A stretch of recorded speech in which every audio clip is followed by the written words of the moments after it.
Hi friends, welcome to Sam institute daily current affairs 2025 February 25. Today current affairs headlines. Andhra Telangana DSC prepare అవుతున్న and school నుండి ఎడ్జిట్ వరకు current affairs అనేది చాలా important అన్న. Daily current affairs దాని background మీరు notes రాసుకుంటే చాలా ప్లస్ అవుతుంది. అండ్ మీ ఫ్రెండ్స్ అందరికీ అండ్ షేర్ చేయండి అన్న. And today current affairs headlines ఒక్కసారి మనం చూద్దాం. ఫస్ట్ వన్, తేజస్ యుద్ధ విమానాల తయారీపై కమిటీ. భారతదేశంలో తేజస్ యుద్ధ విమానాలను ఏ సంస్థ వారు తయారు చేస్తున్నారు? వారు తయారు చేసినా సరే సమయానికి ఇవ్వటం లేదని ఇటీవల కాలంలో ఎవరు ప్రశ్నించారు? దీనిపైన ఎందుకు సమయానికి తయారు చేసి ఇవ్వటం లేదని ఒక కమిటీ నియమించారు. ఈ కమిటీలో మొత్తం ఎంతమంది సభ్యులు ఉన్నారు? ఈ కమిటీకి మెంబర్గా ఎవరున్నారు? ఈ కమిటీ యొక్క అధ్యక్షుడు ఎవరి నేతృత్వంలో ఈ కమిటీ సాగుతుంది అనేది లేటెస్ట్గా రావడం జరిగింది. భారతదేశంలో తేజస్ యుద్ధ విమానాలు అనేవి చాలా ఇంపార్టెంట్ అన్న. గత ప్రీవియస్ క్వశ్చన్ అడిగాడు. నెక్స్ట్ వన్, ఆలివ్ రిడ్లే తాబేలు. భారతదేశంలో ఆలివ్ రిడ్లే తాబేలు ఏ రాష్ట్రానికి ప్రసిద్ధి చెందినవి? మరి ఇటీవల కాలంలో ఆలివ్ రిడ్లే తాబేలు వార్తల్లోకి వచ్చాయి కదా, ఏ రాష్ట్రానికి సంబంధించినవి అంటాడు. నెక్స్ట్ వన్, మన మిత్ర వాట్సాప్ గవర్నెన్స్ సేవలు. ప్రపంచంలోనే తొలిసారిగా వాట్సాప్ ద్వారా పౌరులకు సేవలు అందించడానికి అనే వాట్సాప్ నెంబర్ని ప్రవేశపెట్టిన రాష్ట్రం ఆంధ్రప్రదేశ్. దానికి నెంబర్ కూడా మీకు చెప్తా. నెక్స్ట్ వన్, ఐస్లాండ్ అనే బుక్ వార్తలో ఉంది. ఐస్లాండ్ మరి ఇటీవల కాలంలో వార్తలో ఉన్న బుక్స్ అండ్ ఆథర్స్ బుక్ పేరు, నెక్స్ట్ ఆ బుక్ ఎవరు రాస్తారు? ఓల్డ్ బుక్స్ కూడా చూస్తూ ఉండాలి. బుక్స్ అండ్ ఆథర్స్ నుంచి మనకు డిఎస్సిలో తప్పనిసరిగా ఒక మార్కు వస్తుంది, గుర్తుపెట్టుకోవాలన్నా. నెక్స్ట్ వన్, ఊబకాయంపై పోరాటానికి 10 మంది ప్రముఖుల పేర్లు నామినేట్. ఊబకాయం అంటే మన శరీరంలో ఉన్నదానికన్నా కొవ్వు ఎక్కువగా పెరిగిపోవడము, దాన్ని స్థూలకాయత్వం అని పిలుస్తారు. దీనికి అవగాహన కల్పించడానికి మోడీ గారు 10 మంది ప్రముఖుల యొక్క పేర్లు నామినేట్ చేస్తారు. దీంట్లో సినీ ప్రముఖులు కూడా ఉన్నారని ఒకసారి చూద్దాం. ఫస్ట్ కరెంట్ అఫైర్ మనం చూస్తే పాక్ బంగ్లాదేశ్ అని చట్టపటాలు అంటే పాకిస్తాన్ బంగ్లాదేశ్ దగ్గరగా అవుతున్నాయన. మనకి 1971లో తూర్పు పాకిస్తాన్ బంగ్లాదేశ్గా ఏర్పాటైంది. బంగ్లాదేశ్ భారతదేశం రెండు దేశాలు కూడా బాగా ఫ్రెండ్షిప్గా ఉండేవి. కానీ ఇప్పుడు బంగ్లాదేశ్ పాకిస్తాన్ దూరం అవుతున్నాయి, బంగ్లాదేశ్ పాకిస్తాన్ దగ్గర అవుతున్నాయి. దీనికి కారణం ఏంటంటే షేక్ హసీనా గవర్నమెంట్ 2024 ఆగస్టు 5వ తారీఖున అక్కడ ఫెయిల్ అయింది. షేక్ హసీనా గారు బంగ్లాదేశ్ నుంచి భారతదేశం రావడం జరిగింది. ఈ సమయంలో అక్కడ అల్లకొల్లాలాలు జరిగాయన, చాలామంది ప్రాణాలు కోల్పోయారు. ఈ సమయంలో బంగ్లాదేశ్ ప్రభుత్వం షేక్ హసీనాను పంపించండి, మా దేశాన్ని పంపించండి అనేది భారతదేశ ప్రధానమంత్రి కోరడం జరిగింది. షేక్ హసీనా ఇప్పటికీ కూడా భారతదేశంలో ఉంది. అందువలన బంగ్లాదేశ్ ఇప్పుడు పాకిస్తాన్తో ఫ్రెండ్షిప్ చేస్తుంది. భారతదేశం మరియు బంగ్లాదేశ్ మధ్య దౌత్య సంబంధాలు, రాజకీయమైన సంబంధాలు అనేవి దూరం అవుతున్నాయి, పాకిస్తాన్కి దగ్గర అవుతున్నాయి. ఓకేనా. ఈ సమయంలో బంగ్లాదేశ్ పితామహుడు షేక్ ముజఫర్ రెహమాన్ అంటే షేక్ హసీనా యొక్క ఫాదర్. మరి ఆయన యొక్క ఫోటోని పాఠ్య పుస్తకాల నుంచి తొలగించేశారు. అలాగే బంగ్లాదేశ్లో కరెన్సీ నోట్లపైన ఆయన ఫోటోని పూర్తిగా తొలగించారు. ఈ సమయంలో పాకిస్తాన్ బంగ్లాదేశ్ మధ్య ఫ్రెండ్షిప్ అనేది స్టార్ట్ అవుతుంది. ఓకేనా. భారతదేశంతో దూరంగా ఉంటుంది. ఓకే. ఒక్కసారి మనం చూస్తే పాక్ బంగ్లా చట్టపటాలు 1971 తర్వాత తొలిసారి ఇరు దేశాల మధ్య నేరుగా వాణిజ్యము అంటే 1971లో ఇక్కడ తూర్పు పాకిస్తాన్ బంగ్లాదేశ్గా ఏర్పాటైంది. మరలా ఇప్పుడు రెండు దేశాలు ఫ్రెండ్షిప్ చేస్తున్నాయి. ఒక్కసారి మనం చూస్తే ఇటీవల కాలంలో భారత్తో సంబంధాలు దూరం చేసుకుంటున్న బంగ్లాదేశ్ పాకిస్తాన్కు చేరువవుతుంది. 1971లో పాక్ బంగ్లాదేశ్లుగా విడిపోయిన ఈ రెండు దేశాలు ఇప్పుడు తొలిసారిగా ప్రత్యేక వాణిజ్య సంబంధాలను ఏర్పరచుకున్నాయి. 50,000 టన్నుల బియ్యంతో కరాచీలో పోర్ట్ కాసిం నుంచి తొలి సరుకు రవాణా నౌక బంగ్లాదేశ్కి బయలుదేరింది. పాకిస్తాన్ కరాచీ నుండి బంగ్లాదేశ్కి 50,000 టన్నులు బియ్యాన్ని సప్లై చేస్తున్నారు నాన్న. అంటే రెండు దేశాలు ఆటోమేటిక్గా ఫ్రెండ్షిప్ చేస్తున్నాయని అర్థము. అయితే ఇప్పుడు రాజకీయంగా, దౌత్యపరంగా భారత్ బంగ్లాదేశ్ సంబంధాలు దూరమైనా సరే సాంస్కృతిక పరమైన కల్చరల్ పర్పస్లో రెండు దేశాలు దగ్గరగా ఉంటున్నాయి. ఎందుకంటే ఇటీవల కాలంలో మహాకుంభమేళ, ఉత్తరప్రదేశ్లో జరిగిన మహాకుంభమేళ సమయంలో రెండు దేశాలు బాగానే కలుసుకోవడం అంటే కలుసుకొని మాట్లాడుకున్న సాంస్కృతిక పరమైన కల్చరల్ పర్పస్లో రెండు దేశాలు ఇంకా బలంగానే ఉన్నాయి. రాజకీయ పరంగా దౌత్యపరమైన సంబంధాలకు దూరం అవుతున్నాయి. ఎందుకంటే దానికి కారణం షేక్ హసీనా గారే. షేక్ హసీనా గారు బంగ్లాదేశ్ వెళ్ళిపోతే ఆటోమేటిక్గా మన దేశం మధ్య సంబంధాలు బలపడుతూ అంటే స్ట్రాంగ్ అవుతూ ఉంటాయి. కానీ షేక్ హసీనా గారు ఇంకా వెళ్ళడం లేదు.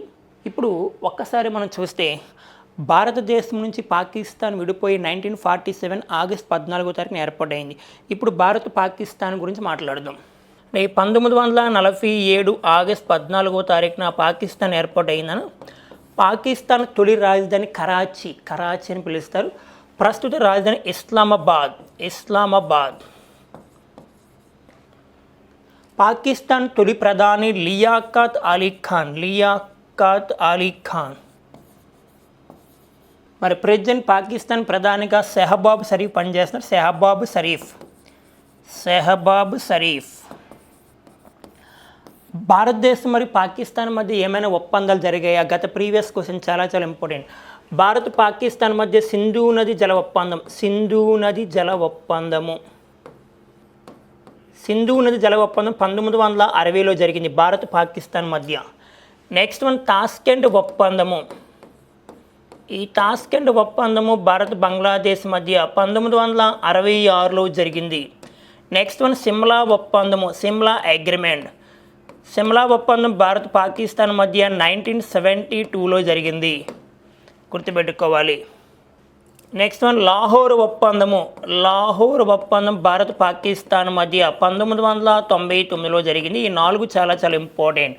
భారతదేశం పాకిస్తాన్ మధ్య సింధు నది జల ఒప్పందం 1960, తాష్కెంట్ ఒప్పందం 1966, సిమ్లా ఒప్పందం 1972, లాహోర్ ఒప్పందం 1999 అని గుర్తుపెట్టుకోవాలి.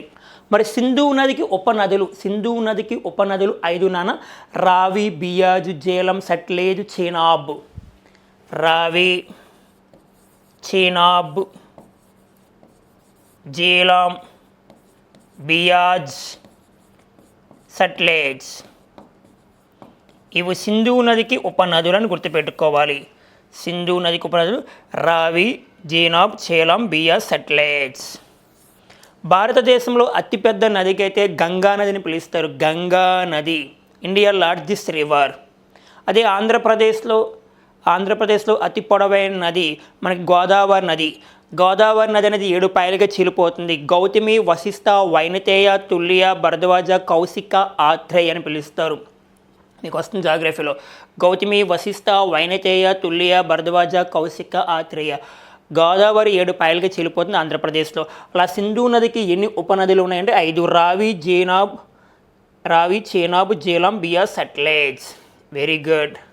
మరి భారత్ పాకిస్తాన్ మధ్య ఉన్న రేఖను ఏమంటాం? రాడ్ క్లిప్ రేఖ. ప్రపంచంలో తొలిసారిగా మహిళా బ్యాంకుని ఏర్పాటు చేసిన దేశం పాకిస్తాన్. 1989లో ప్రపంచంలో తొలి మహిళా బ్యాంకు పాకిస్తాన్లో ఏర్పాటు చేశారు నాన్న, గుర్తుపెట్టుకోవాలి. పాకిస్తాన్ పితామహుడు, ఫాదర్ ఆఫ్ పాకిస్తాన్ ఎవరిని పిలుస్తారు? మహమ్మద్ అలీ జిన్నా అని పిలుస్తారు. ఓకేనా? అదే భారత్ బంగ్లాదేశ్ మధ్య వివాదాస్పదమైన దీవులు. గత డిఎస్ఏలో క్వశ్చన్. భారత్ బంగ్లాదేశ్ మధ్య వివాదాస్పదమైన ఉన్న దీవులు ఏమంటారు అంటే గుర్తుపెట్టుకుని న్యూమార్ దీవులు. భారత్ బంగ్లాదేశ్ మధ్య వివాదాస్పదంగా ఉన్న దీవులు న్యూమార్ దీవులు. ఓకేనా? బంగ్లాదేశ్ యొక్క జాతీయ జంతువు, భారతదేశం యొక్క జాతీయ జంతువు ఏంటి? Royal Bengal tiger. అలాగే బంగ్లాదేశ్ యొక్క జాతీయ జంతువు కూడా రాయల్ బెంగాల్ టైగర్. బంగ్లాదేశ్ 1971లో ఏర్పాటైంది. ఇప్పుడు బంగ్లాదేశ్ పాకిస్తాన్ మధ్య ఫ్రెండ్షిప్ స్టార్ట్ అవుతుంది. నెక్స్ట్ 1999 జూలై 26వ తారీఖున భారత్ పాకిస్తాన్ మధ్య ఒక యుద్ధం జరిగింది. దాన్నే మనం ఏమని పిలుస్తాం? 1999 జూలై 26వ తారీఖున భారత్ బంగ్లాదేశ్ మధ్య జరిగిన యుద్ధం పేరే కార్గిల్ యుద్ధము. ఈ కార్గిల్ యుద్ధం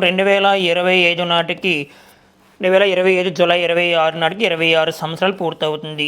అంటే ఈ ఇయర్తో కలుపుకుంటే ఇలా లింక్ చేస్తూ ఉండాలి సబ్జెక్ట్ నాన్న. Okay friends, next current affairs మనం చూస్తే కబలిస్తున్న క్యాన్సర్.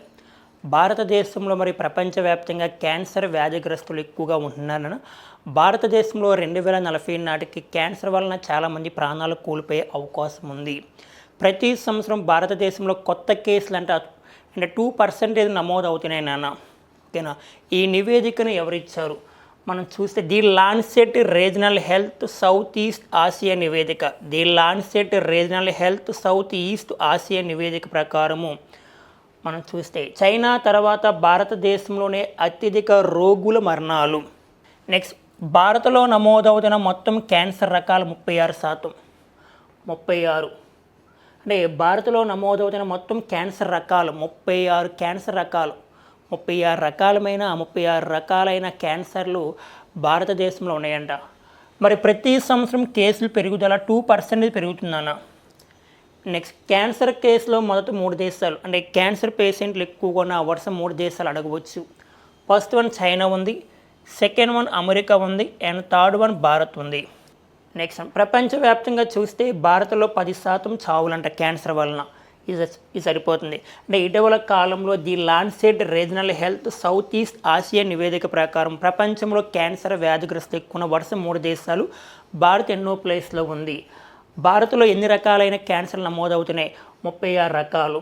క్యాన్సర్ కేసులో మొదటి 3 దేశాలు చైనా, అమెరికా, భారత్. మరి క్యాన్సర్ మరణాల పరంగా చూస్తే ఫస్ట్ ప్లేస్ చైనా ఉంది, సెకండ్ భారత్ ఉంది. అంటే క్యాన్సర్ పేషెంట్ల పరంగా అయితే టాప్ 3 చూసుకుంటే చైనా, అమెరికా, భారత్. క్యాన్సర్ మరణాల పరంగా చూసుకుంటే ఫస్ట్ చైనా ఉంది, తర్వాత భారతదేశం. చాలా చాలా ఇంపార్టెంట్. ప్రపంచ క్యాన్సర్ దినోత్సవము అంటే వరల్డ్ క్యాన్సర్ డే ప్రతి సంవత్సరము ఫిబ్రవరి 4వ తారీఖున జరుపుకుంటాం. అదే నేషనల్ క్యాన్సర్ అవేర్నెస్ డే జాతీయ క్యాన్సర్ అవగాహన దినోత్సవము ప్రతి సంవత్సరం నవంబర్ 7వ తారీఖున జరుపుకుంటాం. మరి ఇటీవల కాలంలో భారతదేశ ప్రభుత్వం ఏమని ప్రకటించింది?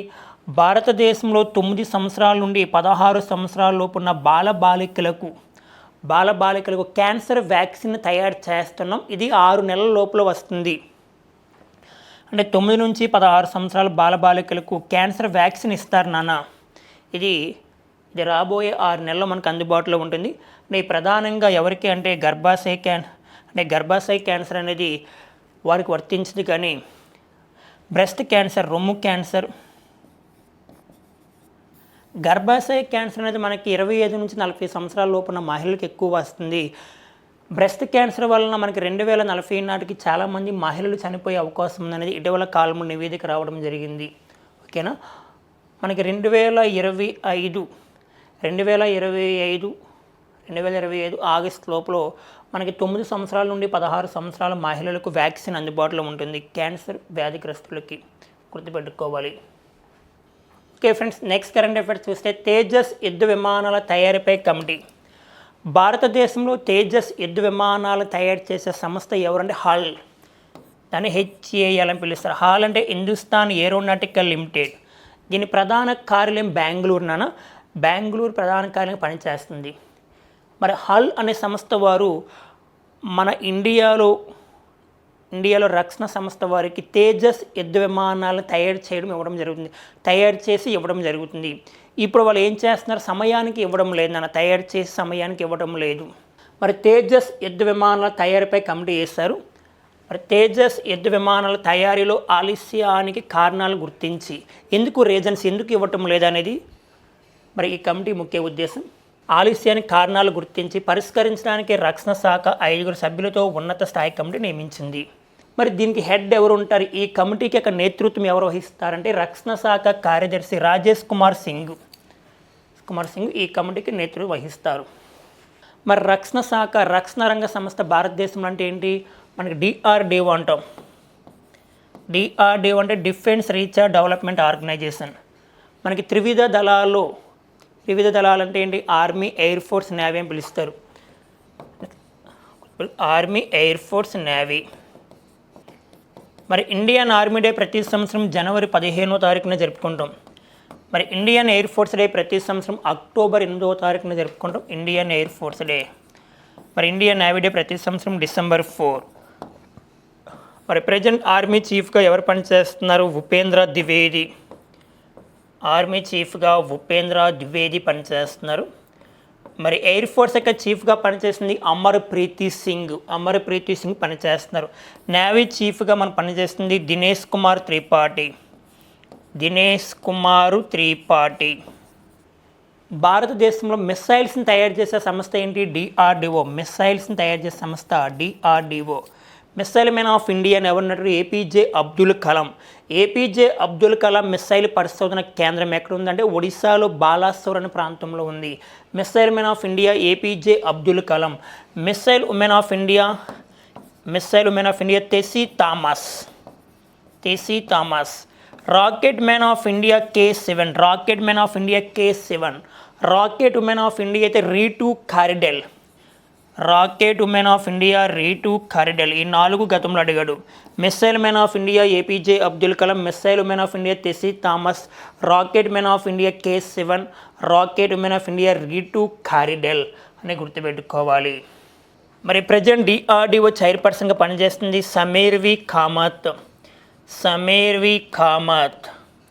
డిఆర్డిఓ 1958లో ఏర్పాటైంది. డిఆర్డిఓ ప్రధాన కార్యాలయం న్యూఢిల్లీ.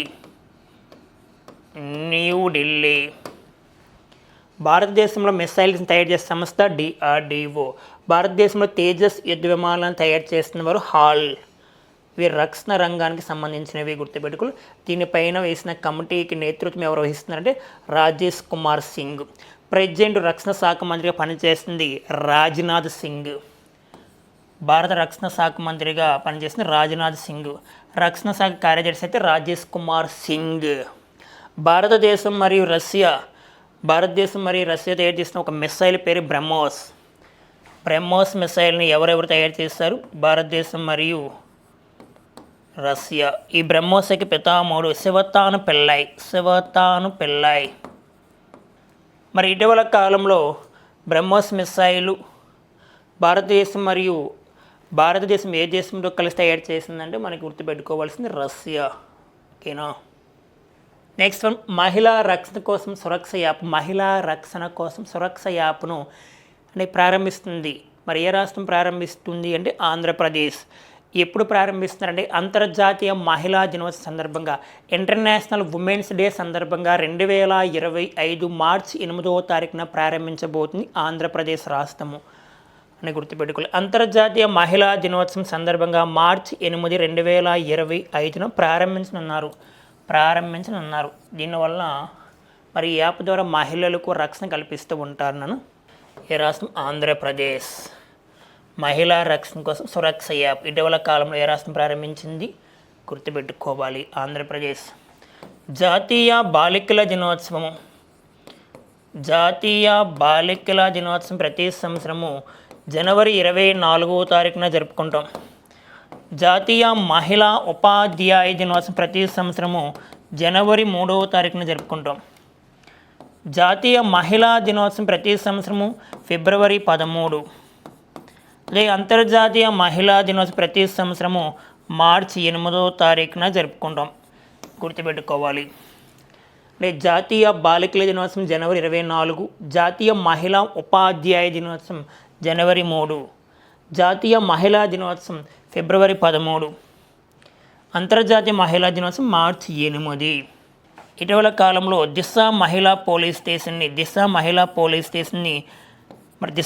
స్టేషన్ని ఏ విధంగా పేరు మార్చారు? మహిళా పోలీస్ స్టేషన్గా పేరు మార్చారు. దిశ పోలీస్ స్టేషన్ని మహిళా పోలీస్ స్టేషన్గా ఆంధ్రప్రదేశ్ పేరు మార్చింది. వైఎస్ఆర్ గవర్నమెంట్లో దిశ పోలీస్ స్టేషన్ ఏర్పాటు చేశారు కదా, దాన్ని ఏ విధంగా పేరు మార్చారు? మహిళా police station. Okay friends, next current affairs. Olive Ridley తాబేలు. మరి ఆలివ్ రిడ్లే తాబేలు అంటే మనకు గుర్తు రావాల్సింది ఒడిశా రాష్ట్రం గుర్తు రావాలి. మరి గమనిస్తే సంతాన ఉత్పత్తి తీర ప్రాంతాలకు వచ్చిన 6.5 లక్షల ఆలివ్ రిడ్లే తాబేలు సంతాన ఉత్పత్తిని పెంపొందించుకోవడానికి ఒడిశాలో గహిర్మాత బీచ్కు రావడం జరుగుతుంది. అంటే తాబేలు అనేవి ఒకసారి మనం చూస్తే ఒడిశాలో కేంద్రపార జిల్లాలో గహిర్మాత్ బీచ్ రుషికులియా బీచ్ తాబేలు సంరక్షణ తీర ప్రాంతాలకు సముద్రం నుంచి వచ్చాయంట. ఒడిశాలో కేంద్రపార జిల్లాలో గహిర్మత్ బీచ్ రుషికులియా తాబేలు సంరక్షణ తీర ప్రాంతాలకు సముద్రం నుంచి వచ్చాయి ఈ తాబేలు అనేవి. మరి ఈ తాబేలకు ఇంపార్టెన్స్ మనం చూస్తే 2.5 అడుగుల పొడవు, పొడవు 35 నుంచి 45 కిలోల బరువు ఉంటుంది. ఒక్కొక్క తాబేలు యొక్క వెయిట్ 35 నుంచి 45 కిలోల బరువు ఉంటుంది. గతంలో ఇండియన్ కోస్ట్ గార్డ్ వారు ఆపరేషన్ ఒలివియా పేరుతో తాబేలను సంరక్షించేవారు. ఆపరేషన్ ఒలివియా పేరుతో తాబేలను సంరక్షించేవారు ఇండియన్ కోస్ట్ గార్డ్ వారు. నెక్స్ట్ ఆపరేషన్ కచ్చప్ అంటారు. ఆపరేషన్ కచ్చప్ ఎందుకు పెట్టారంటే పేరు నాన్న ఇండియన్ గవర్నమెంటు భారతదేశంలో సముద్రంలో ఉన్న తాబేలుని ఏం చేస్తున్నారంటే వారు కొలప్ చేస్తున్నారు, అంటే తీసుకెళ్ళిపోతున్నారు. వాటిని అంటే ఎవరైతే తాబేలుని తీసుకెళ్ళిపోతున్నారో ఇల్లీగల్గా వారిని పట్టుకోవడానికి పెట్టిన పేరే ఆపరేషన్ కచ్చప్ అనేది గుర్తుపెట్టుకోవాలి. ఒడిశా రాష్ట్రము మనకు వార్తల్లోకి వచ్చింది కన్నా హెరాకుడ్. మరి హెరాకుడ్ అంటే భారతదేశంలో పొడవైన ఆనకట్ట అని పిలుస్తారు. భారతదేశంలో అతి పొడవైన ఆనకట్ట హెరాకుడ్ ఎక్కడుంది? ఒడిశాలో ఉంది. జాతీయ వరి పరిశోధన కేంద్రము ఎక్కడంటే కటక్ అంటే ఒడిశా గుర్తు రావాలి. చిలుకా సరస్సు అంటే భారతదేశంలో ఒడిశా రాష్ట్రంలో ఉంది. భారతదేశంలో అతి పొడవైన ఉప్పునీటి సరస్సు. అదే అతిపెద్ద ఉప్పునీటి సరస్సు అయితే మాత్రము మనకి సాంబార్ సరస్సు, ఇది రాజస్థాన్లో ఉంది. అతి పెద్దది సాంబారు, అతి పొడవైంది చిలుకా సరస్సు, రెండు ఉప్పునీటి సరస్సులే. జాతీయ వరి పరిశోధన కేంద్రం కటక్ ఒడిశాని గుర్తు పెట్టుకోవాలి. సిమ్లీపాల్ నేషనల్ పార్క్ దేనికి ఫేమస్ అంటే బ్లాక్ టైగర్స్ ఫేమస్, నల్లపుల్లికి ఫేమస్. ఇది ఎక్కడుంది? ఒడిశా రాష్ట్రంలో ఉందనేది మనం గుర్తుపెట్టుకోవాలి నాన్న. గమనిస్తే ఒడిశాలో కోనార్క్ సూర్య దేవాలయానికి యునెస్కో గుర్తింపు ఏ ఇయర్లో వచ్చిందంటే 1984. అంటే యునెస్కో గుర్తింపు అంటే ఒడిశాలో ఉన్న కోనార్క్ సూర్య దేవాలయానికి ఏ ఇయర్లో గుర్తింపు వచ్చింది? 1984. మనకి 2024 నాటికి యునెస్కో వారసత్వ ప్రాంతాలు భారతదేశంలో ఎన్ని ఉన్నాయంటే 43 ఉన్నాయని గుర్తుపెట్టుకోవాలి. మరి Indian coast gourd operation Olivia పేరుతో తాబేల్ని సంరక్షిస్తున్నారు. మరి ఇండియన్ కోస్ట్ గార్డే ప్రతి సంవత్సరము ఫిబ్రవరి 1వ తారీఖున జరుపుకుంటాం. మరి ప్రెజెంట్ ఇండియన్ కోస్ట్ గార్డే ఇండియన్ కోస్ట్ గార్డ్కి డైరెక్ట్ జనరల్గా ఎవరు పనిచేస్తారంటే పరమేశు శివమణి పనిచేస్తున్నారు. అంటే Indian coast guard direct general. అదే CISF అంటాం, central industrial security force direct జనరల్గా మనం పనిచేస్తుంది రాజవేంద్ర సింగ్ భట్టి పనిచేస్తున్నారు. BSF అంటాం, బార్డర్ సెక్యూరిటీ ఫోర్స్, BSFకి పనిచేస్తుంది డైరెక్ట్ జనరల్గా దళజిత్ సింగ్ చౌదరి. BSFకి అయితే దళజిత్ సింగ్ చౌదరి, CISFకి అయితే రాజవేంద్ర సింగ్ భట్టి. అదే ఇండియన్ కోస్ట్ గార్డ్కి డైరెక్ట్ జనరల్గా పరమేశ్ శివమణి. ఇలా లింక్ చేస్తూ ఉండాలి. Okay friends, next current affairs Mana Mitra WhatsApp governance సేవలు. మరి ప్రపంచంలో తొలిసారిగా పౌరులకు వాట్సాప్ ద్వారా సేవలు అందిస్తున్న రాష్ట్రం ఏంటంటే ఆంధ్రప్రదేశ్. దేశం అంటే ఇండియా అని గుర్తుపెట్టుకోవాలి. మరి ఏ పేరుతోనే మనమిత్ర అనే పేరుతో. మరి ఇటీవల కాలంలో ఆంధ్రప్రదేశ్ వాట్సాప్ ద్వారా గవర్నెన్స్ సేవలు అందిస్తుంది కదా. మరి క్రింది వారిలో ఏ పేరుతో అందిస్తుంది అంటే మనమిత్ర అని గుర్తుపెట్టుకోవాలి. అయితే ఇక్కడ మనం గమనిస్తే 2025 జనవరి 30న ఒకేసారి 161 సేవలను ప్రారంభించారు. 161 వాట్సాప్ సేవలను ప్రారంభించారు. ప్రస్తుతం దీన్ని 500 సేవలను ప్రభుత్వం అందుబాటులో తీసుకొస్తుంది. దీని ద్వారా దాదాపుగా 500 సేవలు అందుబాటులో తీసుకొస్తుంది వాట్సాప్ గవర్నెన్స్ సేవలు మనమిత్ర పేరుతో. మరి దీనికి మొబైల్ నెంబర్ చూసుకుంటే 9552300009 చూసుకొని 9552300009. మరి అన్ని జిల్లాల కలెక్టర్ కార్యాలయంలో ఏర్పాటు చేయాలని ముఖ్యమంత్రి ఆదేశాలు జారీ చేశారు వాట్సాప్ ద్వారా. ఇటీవల కాలంలో ఆంధ్రప్రదేశ్లో జరుగుతున్న ముఖ్యమైన సంఘటనలు ఏమైనా ఉన్నాయో చూసుకోవాలి. భారతదేశంలో తొలిసారిగా వాట్సాప్ ద్వారా సేవలు అందిస్తున్న రాష్ట్రం ఆంధ్రప్రదేశ్. దేశంలో తొలిసారిగా గ్రామ పంచాయతీ దాదాపుగా 13,000కు పైగా గ్రామ పంచాయతీలో గ్రామ సభలు జరిపిన రాష్ట్రం ఆంధ్రప్రదేశ్ అని గుర్తుపెట్టుకోవాలి. Next one, Amaravati drone summit 2024 అక్టోబర్లో జరిగింది. ఇటీవల కాలంలో ఆంధ్రప్రదేశ్ పాత పేర్లు కొత్త పేర్లు ఏమైనా ఉన్నాయా ఒకసారి చూస్తూ ఉండాలి నాన్న. నెక్స్ట్ వన్, మరి ఐస్లాండ్ అనేది ఒక బుక్ నాన్న. ఈ బుక్ని ఎవరు రాస్తారు? చాలా చాలా ఇంపార్టెంట్. ఆ బుక్ రాసిన వ్యక్తి సుజాత్ సరాఫ్ అమ్మ. సుజాత్ సరాఫ్. లేటెస్ట్ బుక్ పేరు ఐస్లాండ్. మరి ఈ బుక్ని ఎవరు ప్రచురణ చేశారు, ముద్రిస్తున్నారు అంటే స్పీకింగ్ టైగర్స్ బుక్స్ ప్రచురణ. బుక్ పేరు ఐస్లాండ్. మనకి ఓల్డ్ బుక్స్ కూడా చూస్తూ ఉండాలి, డిఎస్సి పర్పస్లో ఓల్డ్ బుక్స్. ఆ బుక్ పేరు ఏం పేరు, ఆ బుక్ ఎవరు రాస్తారు. ఒకవేళ పేపర్ టఫ్గా వస్తే బుక్స్ అన్నీ ఒకవైపు ఇస్తాడు, ఇంకొక వైపు నెక్స్ట్ ఆ బుక్ ఎవరు రాస్తారంటారమ్మా. నెక్స్ట్ ఊబకాయంపై పోరాటానికి 10 మంది ప్రముఖుల పేర్లు నామినేట్. అంటే భారతదేశంలో స్థూలకాయత్వం పైన అవగాహన కల్పించడానికి, మన శరీరంలో ఎక్కువ కొవ్వు పెరిగిపోతుంది. ఈ కొవ్వు అంటే ప్రతి మనసులో కొవ్వు ఉంటుంది, అనుకున్న దానికన్నా ఎక్కువ పెరిగిపోతే మనకి డేంజరస్. దీనిపైన అవగాహన కల్పించడానికి మోడీ గారు భారతదేశంలో 10 మంది ప్రముఖుల పేర్లు నామినేట్ చేస్తారు. అంటే దేశ ప్రధాని మోడీ గారు నామినేట్ చేశారు. వాళ్ళ పేర్లు చూస్తే ఒమర్ అబ్దుల్లా ఎవరంటే Jammu Kashmir CM. Second one Anand Mahindra, మరి ఈయన ఒక వ్యాపారవేత్త. నెక్స్ట్ వన్ మోహన్ లాల్ సినీ నటుడు. నెక్స్ట్ వన్ భోజ్పూరి గాయకుడు నీరా హువా. నెక్స్ట్ మను బాకర్ అమ్మ shooting player. Next one Mirabai Chanu weight lifting.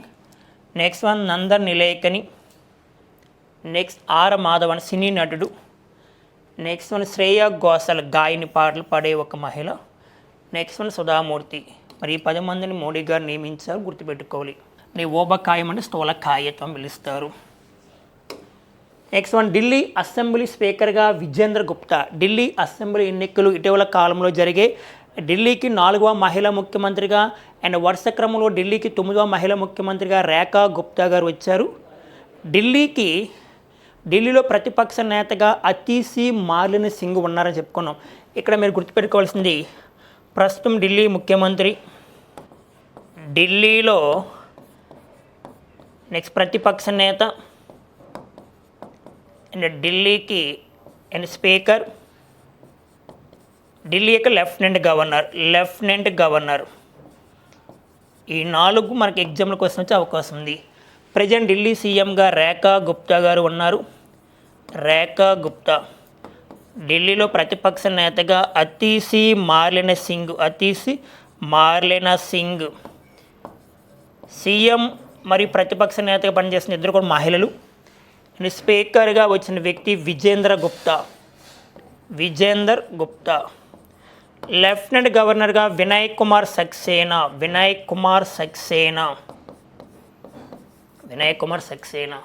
మరి ఢిల్లీ అసెంబ్లీ స్పీకర్గా వచ్చిన విజేందర్ గుప్తా.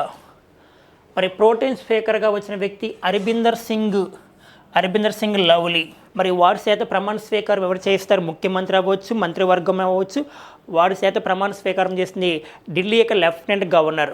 కేంద్ర పాలిత ప్రాంతాలను పాలించే వారిని లెఫ్టినెంట్ గవర్నర్స్ అంటాం. భారత రాజ్యాంగంలో కేంద్ర పాలిత ప్రాంతాల గురించి తెలియజేసే రాజ్యాంగ భాగము 8వ భాగం. అంటే ఢిల్లీకు ప్రత్యేక అధికారాలు ఉంటాయని తెలియజేసే రాజ్యాంగ సవరణ చట్టము 69వ రాజ్యాంగ సవరణ చట్టము. మరి ఇక్కడ మనం గమనిస్తే లెఫ్టినెంట్ గవర్నర్ వికే సిన్హా అంటే వినయ్ కుమార్ సక్సేనా. ఎమ్మెల్యేలతో 6 భాషల్లో ప్రమాణ స్వీకారం చేయించారు. దాదాపుగా అక్కడ ఉన్న ఎమ్మెల్యేలతో 6 భాషల్లో ప్రమాణ స్వీకారం చేయించారు. మరి ఢిల్లీ యొక్క మొత్తం అసెంబ్లీ స్థానాలు 70. ఈసారి ఢిల్లీలో విజయం సాధించిన పార్టీ బీజేపీ అని తెలుసు మీకు.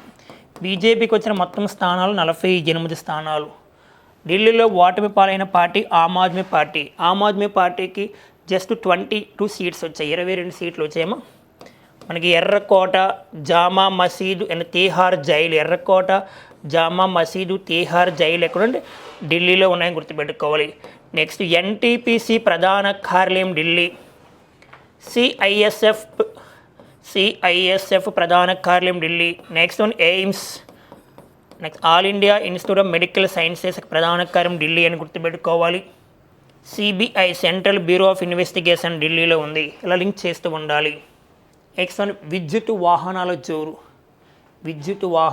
ఎలక్ట్రానిక్ వెహికల్స్ పర్యావరణానికి హాని జరగకుండా ఇటీవల కాలంలో విద్యుత్ వాహనాల జోరు ఎక్కువగా పెరుగుతుంది. మనకి చూస్తే 2024లో మొత్తం వాహనాల రిజిస్ట్రేషన్లో ఈవీల శాతము అంటే ఎలక్ట్రానిక్ వాహనాలని ఎక్కువగా రిజిస్ట్రేషన్ చేసుకున్న రాష్ట్ర పరంగా చూసుకుంటే ఫస్ట్ వన్ మరి ఏ రాష్ట్రం ఉందంటే చూసుకోవాలి, త్రిపుర రాష్ట్రం ఉంది. మరి త్రిపురలో ఎలక్ట్రానిక్ వాహనాలు, విద్యుత్ వాహనాలు ఎంత శాతం రిజిస్ట్రేషన్ చేసుకున్నారు? దాదాపు 8.5%. సెకండ్ వన్ ఢిల్లీ ఉందమ్మా 8.2%. Third one Goa 7.1%. Fourth one Assam 6.5%. And Karnataka 5వ ప్లేస్లో ఉంది 5.4%. నెక్స్ట్ ఆంధ్రప్రదేశ్ 2.3% ఉంది. ఇక్కడ చూసి 2024లో మొత్తం వాహనాల రిజిస్ట్రేషన్లో ఈవీలు 7%. 2024లో దేశవ్యాప్తంగా అయితే 7%. అదే రాష్ట్రాల వ్యాప్తంగా మరలా పర్సంటేజ్ చూసుకుంటే త్రిపుర ఫస్ట్ ప్లేస్లో ఉంది 8.5%. నెక్స్ట్ అత్యధికంగా త్రిపురలో 8.5% ఈవీలు. సెకండ్ ప్లేస్లో 8.2% ఢిల్లీ ఉంది. ఈ నివేదికను ఎవరు రిలీజ్ చేశారు? ఆర్బీఐ బుల్లెటిన్, అంటే ఆర్బీఐ వారు, RBI reserve bank of India నివేదిక ప్రకారము భారతదేశంలో ఎలక్ట్రానిక్ వాహనాలు, విద్యుత్ వాహనాల జోరు. దాదాపుగా 2024లో మొత్తం వాహనాలు రిజిస్ట్రేషన్ శాతము అండ్ ఎలక్ట్రానిక్ వాహనాలు 7%. రాష్ట్రాల వ్యాప్తంగా చూసుకుంటే టాప్ 3 గుర్తుపెట్టుకోవాలి, Tripura, Delhi, Goa. Okay friends, today current affairs మీద గత ప్రశ్నలు ఏ విధంగా అడిగాడు ఒకసారి చూద్దాం. గత ప్రశ్నలు చూసుకుంటే డిఆర్డిఓని ఏ సంవత్సరంలో ఏర్పాటు చేశారు? డిఆర్డిఓ అంటే defence research development organisation. DRDO defence research development organisation. ఈ సంస్థను ఏ ఇయర్లో ప్రారంభించారు అంటే 1958. Option 1 right answer. 1969లో ఇస్రో ఏర్పాటైంది. భారతదేశ అంతరిక్ష పరిశోధన సంస్థ Indian space research organisation 1969. Present ISRO చైర్పర్సన్గా పనిచేస్తుంది మనకి V Narayanan. ISRO first chairman Vikram Sarabhai, second one MGK Menon, Satish Dhawan, UR Rao, Kasturi Rangarajan, G Madhavan Nair, K Radhakrishnan, Shailesh Nayak, AS Kiran Kumar, K Sivan, yes Swaminath. Present పనిచేస్తుంది వి నారాయణన్. మరి 1963లో విఎస్ఎస్సి వచ్చింది, విక్రమ్ సారాభాయ్ స్పేస్ సెంటర్. 1971లో వచ్చింది SDSC, Satish Dhawan space centre. ఇది శ్రీహరికోటలో ఉంది. నెక్స్ట్ వన్ ఐ డేర్ పుస్తక రచయిత. గత ప్రీవియస్ క్వశ్చన్, ఐ డేర్ పుస్తక రచయిత భారతదేశం తొలి మహిళా IPS, Indian past women IPS Kiran Bedi గారు రాసిన పుస్తకం పేరే మనకి ఐ డేర్, అంటే ఆప్షన్ 2 అవుతుంది. మరి దేవికా రాణి ఎవరంటే భారతదేశంలో తొలిసారిగా దాదాసాహెబ్ ఫాల్కే అవార్డు పొందిన తొలి మహిళ దేవికా రాణి రోరిచ్. ఈమెకు 1969లో అవార్డు వచ్చింది. మలాలా యూసఫ్జాయ్ రాసిన పుస్తకం పేరు అయాము మలాలా. ఈమెకు 2014లో నోబెల్ శాంతి అవార్డు వచ్చింది మలాలా యూసఫ్జాయ్కి. 2014లో సచిన్ టెండూల్కర్కి భారతరత్న వచ్చింది. 2014లో మలాలా యూసఫ్జాయ్కి నోబెల్ శాంతి అవార్డు వచ్చింది. మరి ఆశా పూర్ణాదేవి ఎవరంటే జ్ఞాన్పీఠ్ అవార్డు పొందిన తొలి మహిళ. ఈ జ్ఞాన్పీఠ్ అవార్డును 1961లో ప్రారంభించారు. నెక్స్ట్ థర్డ్ క్వశ్చన్, ఎన్టీపీసీ ప్రధాన కార్యాలయం ఎక్కడ కలదు? National thermal power corporation. This is right answer. Option 4 అమ్మా, ఢిల్లీ. ముంబై అంటున్నాం కదా, ముంబై అంటే RBI reserve bank of India ఎక్కడ ఉంది? ముంబైలో ఉంది. ఎస్బీఐ ప్రధాన కార్యాలయం ముంబై. నెక్స్ట్ వన్ ఎల్ఐసి ప్రధాన కార్యాలయం ముంబై. నాబార్డు ప్రధాన కార్యాలయం ముంబై. ఆర్బీఐ కానీ, ఎస్బీఐ కానీ, ఎల్ఐసి కానీ, నాబార్డు కానీ ముంబైలో ఉన్నాయి. ఇంకా మనం ప్రధానం తీసుకుంటే ఆర్బీఐ 1935లో వచ్చింది, ఎస్బీఐ 1955లో వచ్చింది, ఎల్ఐసి 1956, నాబార్డ్ 1982. ఇలా లింక్ చేస్తూ ఉండాలి సబ్జెక్ట్ని. ఓకే ఫ్రెండ్స్, ఈ రోజు ఉన్న మన కరెంట్ అఫైర్స్ ఇవి. మీ ఫ్రెండ్స్ అందరికీ షేర్ చేయండి. Next all the best.